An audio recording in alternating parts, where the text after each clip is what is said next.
2024 আজ আমরা মিলিত হয়েছি অনলাইনের সুবিধার জন্য। অমৃতা, একতা, সঞ্চালিকা, হায়দার, মালবিকা, সুপ্তা আর দীপচানী। আমাদের আরেকজন আসার কথা আছে, ও যদি জয়েন করতে পারে বাংলাদেশ থেকে খুবই ভালো হয়। অমৃতা প্যারিসে আছে, সঞ্চালিকা, একতা, সুপ্তা এবং হায়দার সিঙ্গাপুরে, মালবিকা পুনে থেকে, আমি ইউএসএ থেকে, আর আরেকজন যে আদর, ও যদি জয়েন করতে পারে বাংলাদেশ থেকে, আমরা সবাই মিলে 2024-এর এই বিভিন্ন ছিন্ন ভাবে আমরা যে রয়েছি সেটা একত্রিত হতে পারছি এবং করার চেষ্টা করছি বাংলাকে একত্রিত করার জন্য। এবং একটাই আমাদের সূত্র, আমরা সবাই বাঙালি, বাংলা গান করি, কবিতা পড়ি, লেখা পড়ি, কেউ কেউ লিখি, নিজের লেখাও পড়ি। সেরকমই একটি সমবেত ভাবে আমাদের একটা প্রয়াস আজকে আমাদের বাংলা গানে, কবিতায় এবং কথায়। প্রথমে আমরা মালবিকার কাছে যাব, ও একটি গান শোনাবে আমাদের।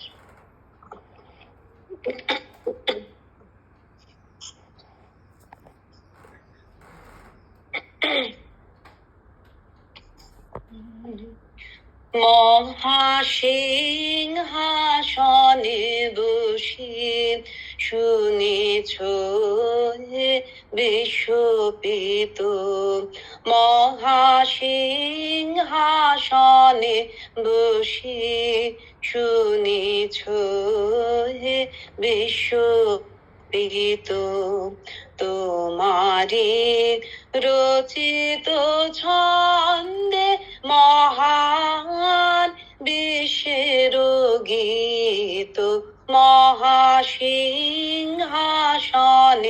বসে শুনেছ বিশ্বপিত, মর্তের মৃত্তিকা হয়ে ক্ষুদ্র কণ্ঠ লয়ে, মর্তের মৃত্তিকা হয়ে ক্ষুদ্র কণ্ঠ লয়ে, আমিও দুয়ারে তব হয়েছি উপনীত, মহাসিংহাসনে বসে শুনেছ বিশ্বপিত, কিছু নাহি চাহি দেব কেবল দর্শন মাগে, কিছু নাহি চাহি দেব কেবল দর্শন মাগে, তোমারে শোনাব গীত এসেছি তাহারি লাগি, গাহে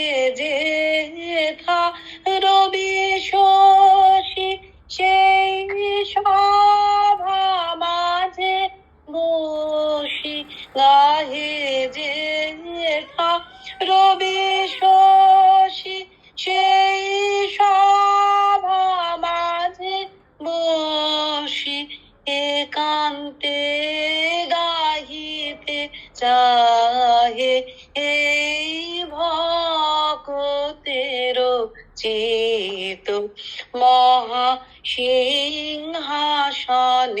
বসি শুনেছ বিশ্বপিত, তোমারি রচিত ছন্দে মহান বিশ্বের গীত, মহাসিংহাসনে বসি শুনেছ বিশ্বপিত। নমস্কার।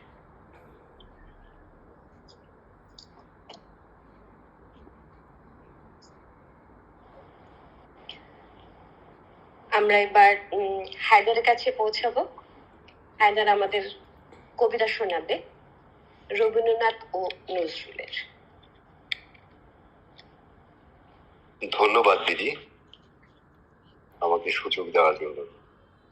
চেষ্টা করছি, কবিতা পড়ার চেষ্টা করছি। কাজী নজরুল ইসলামের কবি রানী কবিতাটি খুবই ছোট, তবে অনেক কঠিন। খুবই গভীর অর্থ রাখে এই কবিতা। চেষ্টা করছি পড়ার জন্য। তুমি আমায় ভালোবাসো, তাই তো আমি কবি। আমার এ রূপ সেজে তোমার ভালোবাসার ছবি। আপন জেনে হাত বাড়ালো আকাশ বাতাস প্রভাত আলো। বিদায় বেলার সন্ধ্যা তারা, পবের অরুণ রবি। তুমি ভালোবাসো বলে ভালোবাসে সবই। আমার আমি লুকিয়েছিল তোমার ভালোবাসায়। আমার আশা বাইরে এলো তোমার হঠাৎ আশায়। তুমি আমার মাঝে আসি, অসিতে মোর বাজাও বাঁশি। আমার পূজার আয়োজন তোমার প্রাণের হবি। আমার বাণী জয় মাল্য রানী তোমার সবই। তুমি আমায় ভালোবাসো, তাই তো আমি কবি।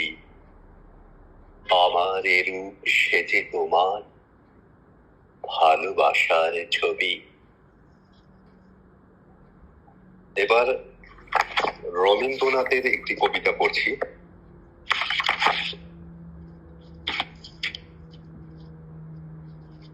প্রশ্ন: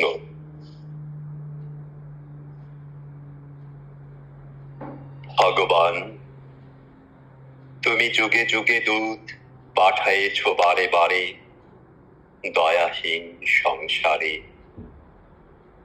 তারা বলে গেল ক্ষমা করো সবে, বলে গেল ভালোবাসো। অন্তর হতে বিদ্বেষ বিষ নাশো। বরণীয় তারা, স্মরণীয় তারা। তবুও বাহির দ্বারে আজি দুর্দিনে ফেরানো তাদের ব্যর্থ নমস্কারে। আমি যে দেখেছি গোপন হিংসা কপট রাত্রি ছায়ে এনেছে নিঃসহায়ে। আমি যে দেখেছি প্রতিকারহীন শক্তের অপরাধে বিচারের বাণী নীরবে নিভৃতে কাঁদে। আমি যে দেখিনু তরুণ বালক উন্মাদ হয়ে ছুটে কি যন্ত্রণায় মরেছে পাথরে নিষ্ফল মাথা কুটে। কণ্ঠ আমার রুদ্ধ আজকে মাসি সঙ্গীত হারা। অমাবর্ষার কারা লুপ্ত করেছে আমার ভুবন দুঃস্বপনের তলে। তাই তো তোমায় শুধাই অশ্রু জলে। যাহারা তোমার বিষাইছে বায়ু, নিভাইছে তব আলো, তুমি কি তাদের ক্ষমা করিয়াছ? তুমি কি বেসেছ ভালো? তুমি কি তাদের ক্ষমা করিয়াছ? তুমি কি বেসেছ ভালো? ধন্যবাদ। এবার সুপ্তা আমাদেরকে রবীন্দ্রসঙ্গীত গেয়ে শোনাবে। খুব ভালো লাগলো, কবিতা যেমন সুন্দর, গানটাও খুব সুন্দর, দুটোই খুব সুন্দর করলে তোমরা। আমি এবার চেষ্টা করছি আমার পালা।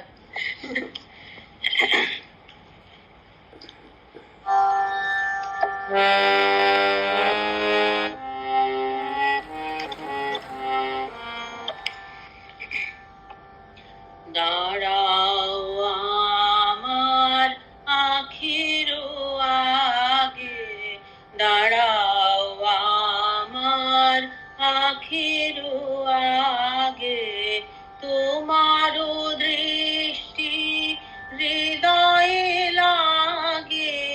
দাঁড়াও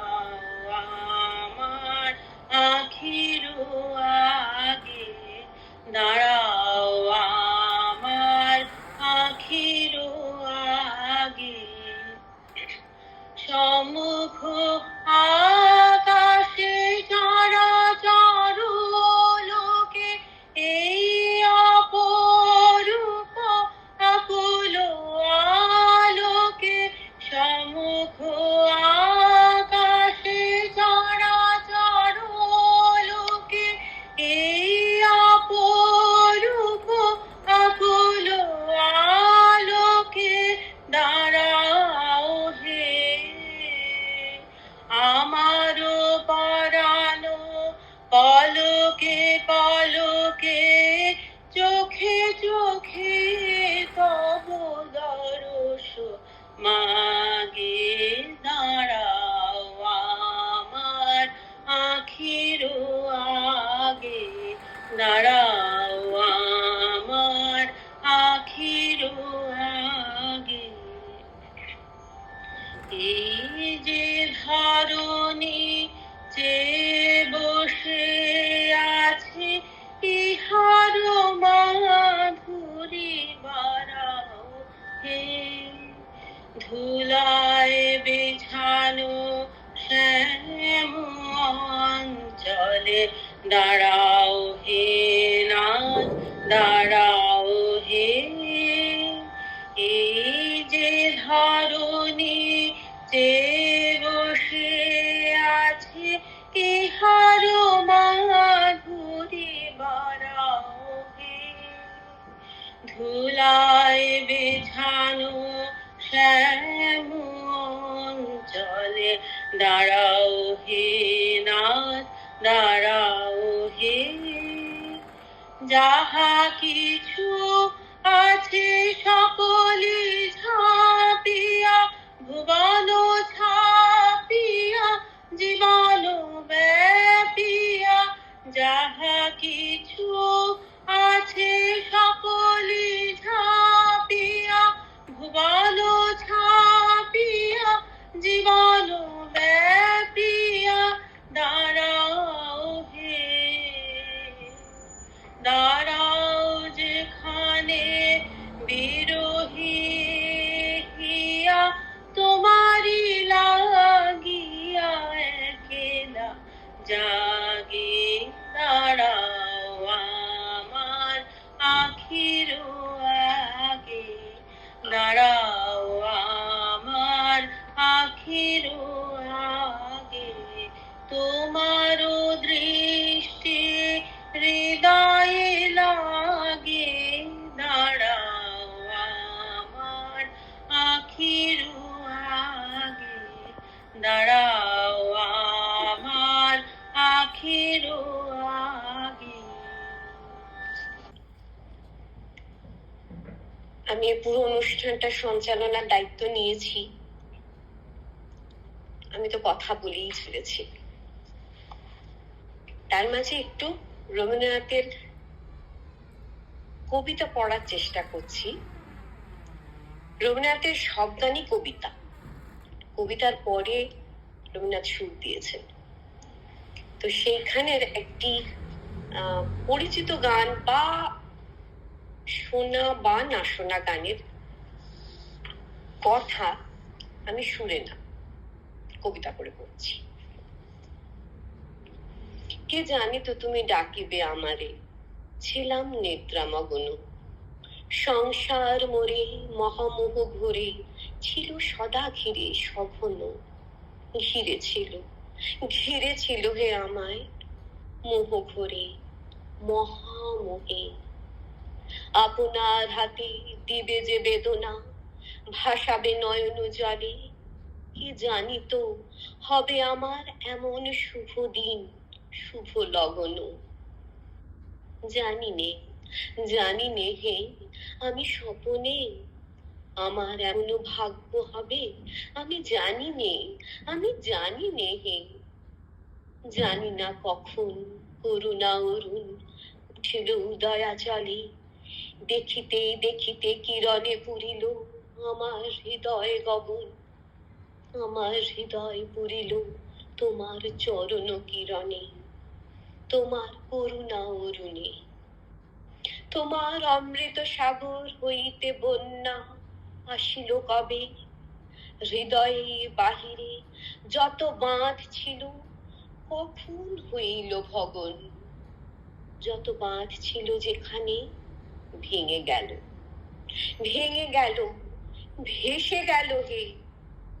সুবাতাস তুমি আপনি দিয়েছ, পরাণে দিয়েছ আশা, আমাকে জীবন তরণী হইবে তোমার চরণে মগন, তোমার চরণে গিয়ে লাগিবে আমার জীবন তরণী, অভয় চরণে গিয়ে লাগিবে, তোমার চরণে গিয়ে লাগিবে আমার জীবন তরণী, অভয় চরণে গিয়ে লাগিবে।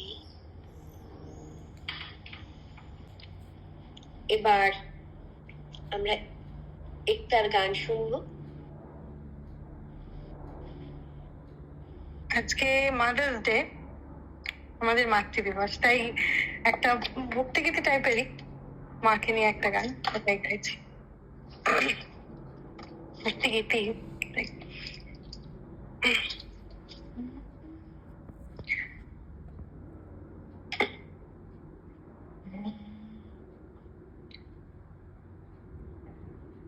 মা আছেন আর আমি আছি, ভাবনা কি আর আছে আমার।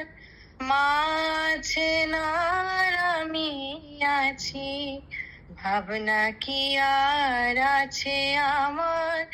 আমি মায়ের হাতে খাই পড়ি, মায়ের হাতে খাই পড়ি, মা নিয়েছেন আমার ভার। মা আছেন আর আমি আছি, ভাবনা কি আর আছে আমার।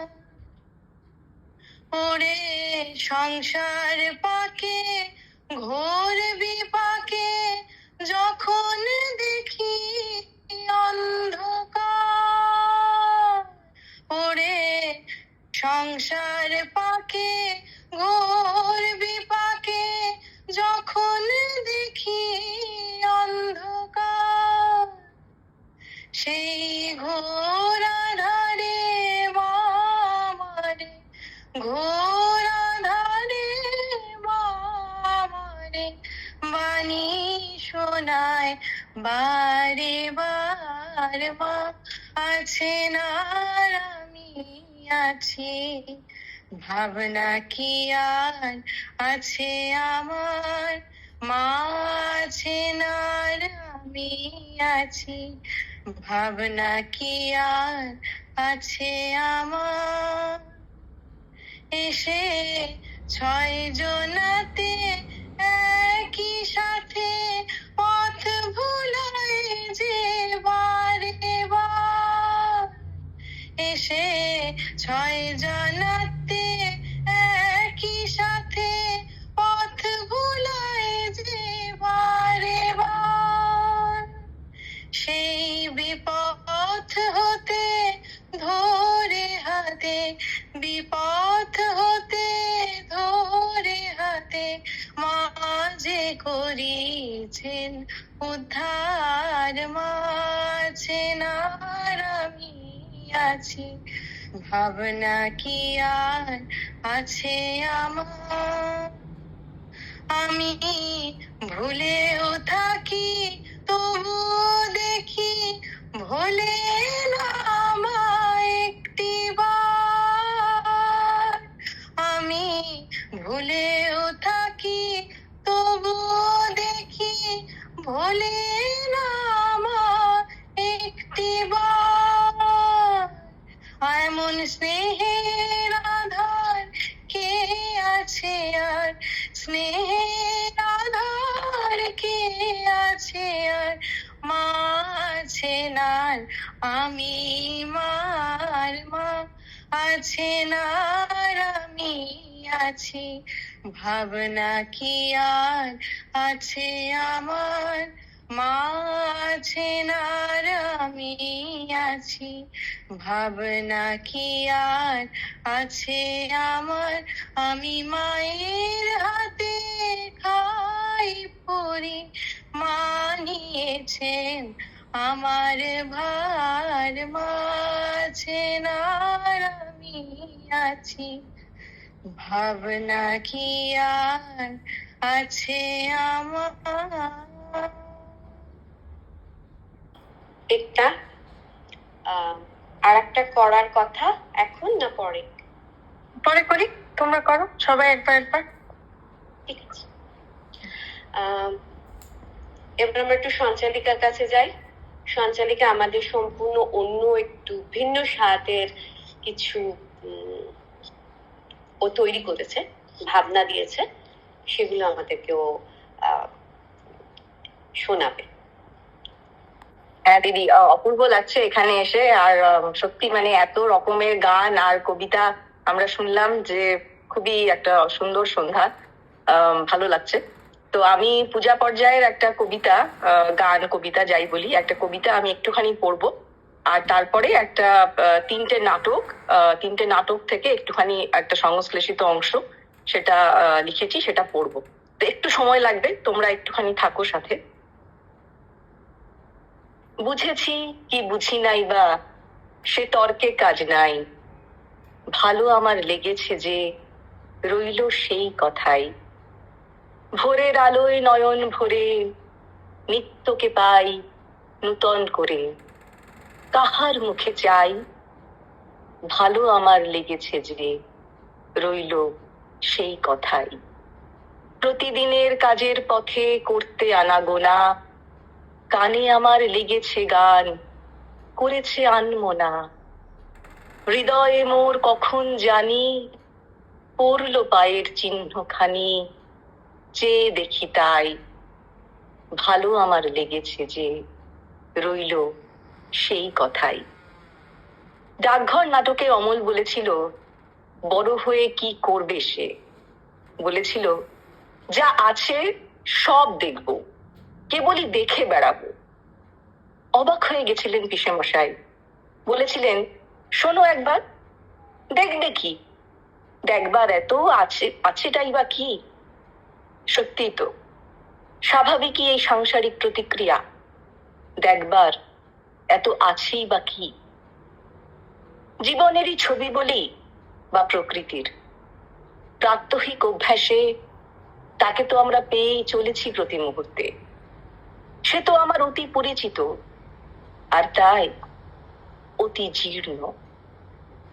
এই যে আমার বাড়ির পাশের রাস্তাটা ধরে বড় রাস্তায় গিয়ে পৌঁছাচ্ছি, কিছু মানুষজন, গাছপালা বা দোকান পসারের পাশ কাটিয়ে, সেখানে নতুন করে দেখার আর কি বা বাকি থাকতে পারে আমার। তেমনই কোনো পিসিমা যদি জাঁতা দিয়ে ডাল ভাঙেন, লেজের ওপর ভর করে কাঠবেড়ালি যদি কুটুস কুটুস করে খেয়ে যায় খুদগুলো, কিংবা দূরে দেখা যায় কোনো এক পাহাড় চূড়ো, বাঁশের লাঠির ডগায় পুটুলি বেঁধে ঘটি হাতে সেই পাহাড়ের দিকে যদি চলে যেতে থাকে একজন মানুষ, এসবের মধ্যে তবে কি এমন দেখতে পাওয়া যায়? কি দেখতে পায় অমল? এ তো হামেশাই চোখে পড়ে আমাদের। কিন্তু এই দেখতে পাওয়া থেকে আরো একটু এগিয়ে চলে অমলের দেখা। চোখের সামনে সে যেন দেখতে পায় পাহাড়ের ওপার থেকে কাঁধে চিঠির থলি নিয়ে লণ্ঠন হাতে নেমে আসছে এক ডাকঘর করা। দেখতে পায় নদীর ধারে জুয়ারির ক্ষেত, আখের ক্ষেত, ক্ষেতের মধ্যে ঝিঝি পোকা, লেজ দোলানো কাদা খোঁজা। শুনে ঠাকুরদা বলেছিলেন, অমন নবীন চোখ তো আমার নেই, তবু তোমার সঙ্গে সঙ্গে আমিও দেখতে পাচ্ছি। চোখের এই নবীনতা শুধু বয়সেরই নবীনতা নয়, সব বয়সের মধ্যেই সেই নবীনতা উদ্যত থাকতে পারে। যে কোনো বস্তু বা ঘটনাকে যখন সময়ের প্রবাহের সঙ্গে জড়িয়ে নিয়ে দেখতে পাই, চোখে নবীনতা আসে তখন। বর্তমানের এই মুহূর্তটাকে এখনই যদি অতীত করে ভাবি, কোনো ভবিষ্যতের দিকে নিজেকে সরিয়ে নিয়ে, তবে সে তখনই এক নূতন রূপ ধরে। তার চারপাশে তৈরি হয়ে ওঠে এক মায়া মণ্ডল। আমার দেখায় তখন একই সঙ্গে মিলে যায় অতীত, বর্তমান, ভবিষ্যৎ। থাকার সঙ্গে মিলে যায় না থাকা, জীবনের সঙ্গে জড়িয়ে যায় মৃত্যু। অর্থাৎ এক হিসেবে মৃত্যুর দিক থেকে জীবনকে দেখলে জীবনের প্রতি মুহূর্তকে আরো বেশি করে আঁকড়ে ধরতে ইচ্ছে করে, আরো বেশি সমগ্রতায় দেখা যায় সেই মুহূর্তকে। ফাল্গুনী নাটকে এই একটা কথা আছে যে বিদায়ের বাঁশিতে যখন কোমল ধৈবত লাগে তখনই সকলের দিকে চোখ মেলি, তখনই আমাদের খেয়াল হয় যে পৃথিবীর দিকে এমন করে তো আগে কখনো দেখিনি। তখনই মনে পড়ে যে ঊর্ধ্বশ্বাসে ছুটে যেতে যেতে শুধু সামনের দিকেই থাকে চোখ, চারপাশের দিকে নয়। কানা না হয়েও বেশিরভাগ সময়ে আমরা কিন্তু চোখে দেখতে পাই না, দেখাটা হয়ে ওঠে না সত্যিকারের দেখা। শান্তিনিকেতন ভাষণের দেখা লেখাটির মধ্যে রবীন্দ্রনাথ ব্যবহার করলেন দুটো কথা, দেখার কুড়ি আর বিকশিত দেখা। আমরা চোখ মেলি, আমরা দেখি, কিন্তু সেই দেখাটুকুও দেখার কুড়ি মাত্র। এখনো তা অন্ধ, বিকশিত দেখা এখনো হয়নি, ভরপুর দেখা এখনো দেখিনি। তবে কিভাবে পাবো সেই বিকশিত বা ভরপুর দেখা? সেই দেখার জন্য কোনো ধ্যানের প্রস্তাব দেননি রবীন্দ্রনাথ। বলেছেন সে দেখাটা আছে তোমার মধ্যেই। 1908 সালে বলা এই কথাটির সঙ্গে সঙ্গে 1910 সালের একটি নাট্যোচ্চারণ আমাদের মনে পড়বে, তোমারই মধ্যে আমার উপমা আছে। বাইরের রূপের মধ্যে রাজাকে দেখতে পাওয়া সুদর্শনার পক্ষে তখনই সম্ভব হলো যখন নিজেরই মধ্যে বাইরের উপমা পেল সে। এই পাবার পথে তাকে ছেড়ে আসতে হলো কত ভুল। দেখার কুড়িকেই, অর্থাৎ বাইরের রূপকেই আর বর্তমানটুকুকেই সর্বস্ব ভেবে নেওয়ার ভুল। রাজা নাটকও কুড়ি থেকে এক বিকশিত দেখায় পৌঁছবার নাটক। দেখা ভাষণেই আছে রোজ সকালবেলায় বহু যোজন দূর থেকে আলো এসে বলছে দেখো, আর রাজা নাটকের রাজা বলছে আমার চিত্তের মধ্যে যদি দেখতে পাও তো দেখবে সে কত বড়। সেরকম আমরা সবসময় দেখতে পাই না কেন? কেননা আমরা কেবলই দেখি নিজের দিক থেকে, কিন্তু নিজের আয়নায় দেখা যায় না, দৃশ্য ছোট হয়ে আসে। ভাষণে এই কথাটাই ছিল অন্য ভাষায়। বাধা শব্দে বাধা মতের সংস্কারের দ্বারা চাপা দেওয়াতে আমাদের দৃষ্টি নির্মল, নির্মুক্ত ভাবে জগতের সংস্রব লাভ করতেই পারে না। কিন্তু জীবনকে দেখা সে কেবল তার নির্ভার সুন্দরতাকেই দেখে যাওয়া নয়, রূঢ়কেও দেখা, সর্বনাশকেও, এমনকি মৃত্যুকেও। কিন্তু দেখার এই সমগ্রতায় আগে থেকে যে প্রস্তুত না হয়েছে সে সইতে পারবে না সেই সর্বনাশ। মানুষেরই মাঝখানে কোন সে ভীষণ জীবন মরণ বাজে, সেখানে কত যে বিফলতা, কত যে ঢাকাঢাকি। তাকে দেখতে পাবার জন্য তৈরি করে তুলতে হয় মনকে। রাজা নাটক সেই তৈরি করে তোলার নাটক। আর যদি তৈরি হয়ে ওঠে একবার, এমনকি মৃত্যুকেও যদি বুঝে নেওয়া যায়, সুদর্শনার চোখ তাহলে এসে পৌঁছাতে পারে অমলের চোখে, যে অমল শান্তভাবে সর্ব ইন্দ্রিয় দিয়ে জীবনকে পায় মৃত্যুকেও। আর তা যদি সে একবার পেয়ে যায় তাহলে তখন আর বাইরের চোখেরও দরকার হয় না। তখনই আমরা পৌঁছে যেতে পারি ফাল্গুনী নাটকের বাউলের কাছে, যে অন্ধ কিন্তু তার সমস্ত গা যেন অনেক দূরের কাছে দেখতে পায়। তখন বলা যায় চোখ দিয়ে দেখে না বলেই সে তার দেহ, মন, প্রাণ সমস্ত দিয়ে দেখে। রাজা থেকে ডাকঘর হয়ে এই ফাল্গুনীর মধ্যে পৌঁছাতে পৌঁছাতে এক দেখার নাট্য হয়ে ওঠে রবীন্দ্রনাথের লেখায় আমাদের জীবনে।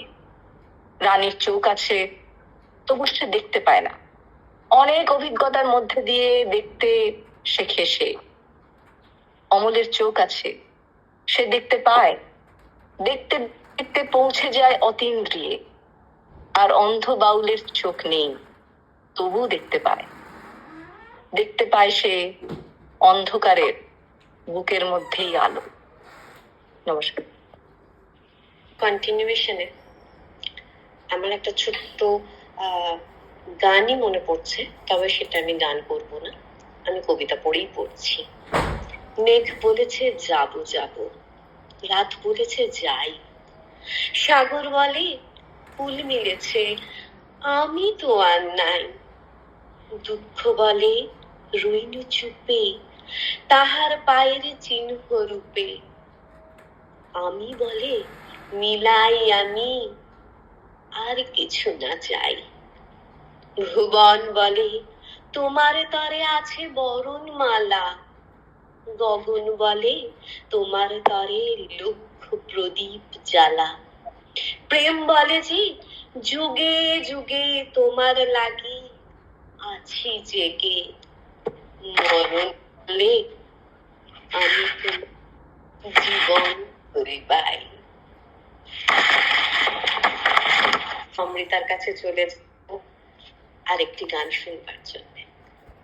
আর হ্যাঁ, তুই একটু মিউট করে রাখ তোর। আচ্ছা,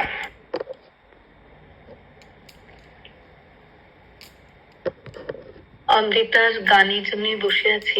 তোমার গান হয়ে গেলে আমি একটু বেরিয়ে যাবো। তুমি এখনো বেরোতে পারো, আমি তো রেকর্ড করছি। না, আমি বসে আছি একটু তোমার গান শোনার জন্য। আমার আসলে আজকে খুব মাইগ্রেনের পেন উঠেছে, তো তোমার গান শুনে বেরিয়ে হায় রে যাবো। কপাল। যাই হোক, সকলের খুব সুন্দর, আমি আনন্দ পেলাম তোমাদের কবিতা গান শুনে। আর এতটাই ডিপ থট যে এখন গাইতে গেলে আমি গাইতে পারবো কিনা আমি জানি না। প্রত্যেকটি বিষয় এত সুন্দর করে তুলে ধরেছো, সত্যি আমাদের অন্তরের চোখ খোলা দরকার, এটাই আমার মনে হয়, যেটা অনেকভাবে হয়তো সঞ্চালিকা বলার চেষ্টা করলো। তো আজকে একটা রবি ঠাকুরের গান, রবীন্দ্রসঙ্গীতই গাই আমি, তো সেটাই গাইব। কে বসিলে আজি হৃদয়াসনে চেষ্টা করছি।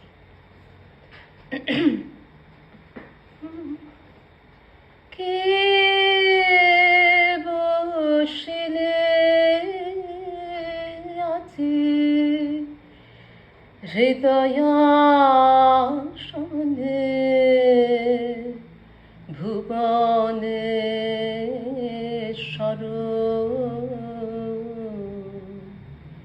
প্রভু জাগাইলে অনুপম সুন্দর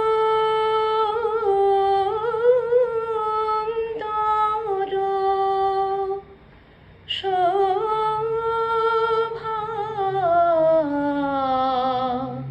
হে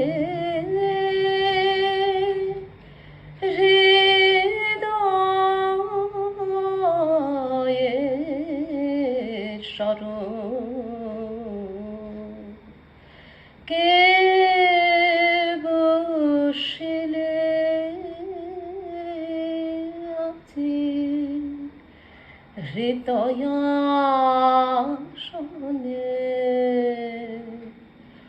ভুবনেশ্বর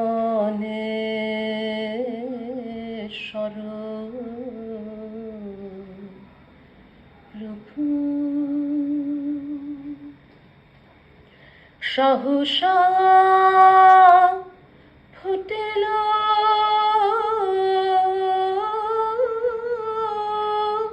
ফুল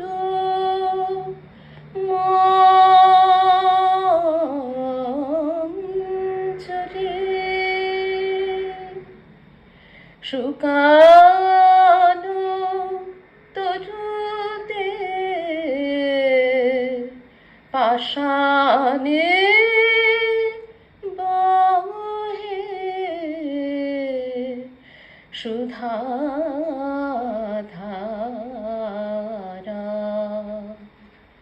কে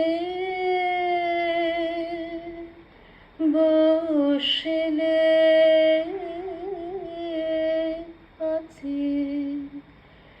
হৃদয়াসনে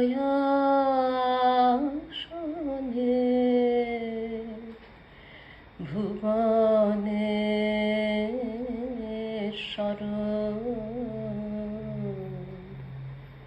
প্রভু।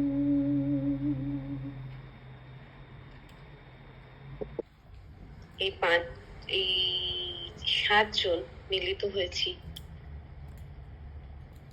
আদর জয়েন করতে চাইছিল ঢাকা থেকে, ও হাইওয়েতে আছে এখনো পর্যন্ত, ঠিক ওইভাবে ও পাচ্ছে না। কিন্তু মূল যে বিষয়টি বোঝা গেল, এক মনের আলো যদি আমরা নিজেরাই নিজেদেরকে জ্বালাতে পারি, অন্তরের দিকে করে যদি আমরা আরো দৃষ্টি দিতে পারি নিজের দিকে, নিজেদের ভেতরের আলো জ্বালিয়ে আমরা জীবনটাকে নিয়ে এগিয়ে যেতে পারি। অনেক অজানা অচেনা জিনিস তার কাছে, হয়তো আগে অনেকে অনেক কিছু সেই জিনিসই দেখেছে, কিন্তু তখন সেই মুহূর্তে সেই জিনিসটা যে অচেনা, সেটা যখন তার কাছে চেনা হয়ে যায়, তখন তার যে আনন্দ, এবং সেটা নিজের ভেতর থেকেই উঠে আসে। সবকিছু জীবন আছে, জীবনের সঙ্গে জীবন সংগ্রাম আছে, ভেতরের আনন্দকে জাগিয়ে রাখতে হবে। আর সর্বোপরি যেটা আমাদেরকে করে যেতে হবে, সমর্পণ।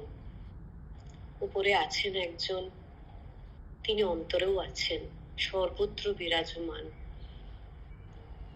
সবকিছু যদি আমরা সমর্পণ করে দিতে পারি, আমাদের জীবনটাকে নিয়ে আমরা বয়ে নিয়ে যেতে পারি, মরণ তাই বলবে, আমি তোমার জীবন তরি পাই। আজকের এই অনুষ্ঠান আমাদের জন্য খুবই স্পেশাল। আমার মনে হয় সবাই আমরা খুব আনন্দ পেলাম, এবং আনন্দ আমরা সবার সঙ্গে সবাই ভাগ করে নিলাম। সবার সঙ্গে আবার এরকমই কোনো অনুষ্ঠানে আবার দেখা হবে বিভিন্ন জায়গা থেকে।